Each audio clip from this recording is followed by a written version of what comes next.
Okay, so this is my review of Gabby on the Roof in July.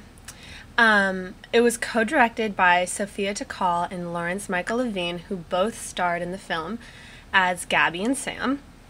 The film begins with Gabby, a fiery 20-year-old college student, coming to Brooklyn to spend the summer with her older brother Sam. Both Sam and Gabby are artists. While Sam is on the cusp of making it big in the art world, Gabby favors more shocking and provocative art, such as plain naked Twister or covering herself in whipped cream. The two siblings are flawed characters, and it seems that their parents' divorce have caused Sam and Gabby's problems as well as their need to act out. On one hand, Gabby is extremely childish. She carries around a pet hamster all the time. She deliberately sabotages a job interview and acts out to seem more mature. Gabby's antics are a clear cry for guidance from her older brother, and much to her disappointment and annoyance, Sam is too busy juggling multiple women to pay much attention to her. Sam is not much better than Gabby. He cheats on his longtime girlfriend Madeline with his ex-girlfriend Chelsea, who can best be described as a bitch. While staying with her brother, Gabby forms a romantic relationship with Sam's friend, Garrett. And their relationship is another example of how Gabby really wants to be perceived as an adult, even though she's so sheltered and immature. This is my critical review of the movie. So, although Gabby on the Roof in July does not really have a plot, it is still engaging and interesting. The characters are definitely the driving force behind the film. And even though the characters, especially Sam and Gabby, are not overcoming external struggles, they're still really captivating. Because their obstacles are internal, the plot is not predictable, and therefore it's refreshing. It is clear that these characters and some of the events that occur in the film are based in reality. These characters really seem like people you could meet on a rooftop party in Brooklyn.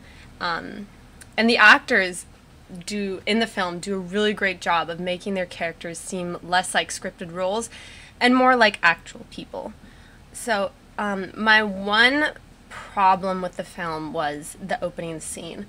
Although the film eventually picks up speed, it really starts out slow and it's kind of difficult to get into. The opening scene shows two events occurring simultaneously, but in different apartments. In one apartment, there's Sam, and he's eating dinner with his girlfriend Maddie and two guests, one of which is Maddie's AA sponsor. But this character's role had to be cut, unfortunately, because of time constraints. And in the other apartment, Gabby is drinking beers with her friend Dorian Garrett. So although the director and editor, who is also Sophia Takal, attempted to make the different locations more obvious by using different music and making cuts, this scene is still really confusing. And it's especially confusing why the two characters are even included when they're not. The two characters eating dinner with Maddie and Sam are included when they're not even explained. And I really like the idea that Maddie is this alcoholic, and it would have made her character seem a lot more interesting. So, for the Q&A part of the class, I found it really informative. It was interesting to hear the director's process of writing the film and how much was based on real people.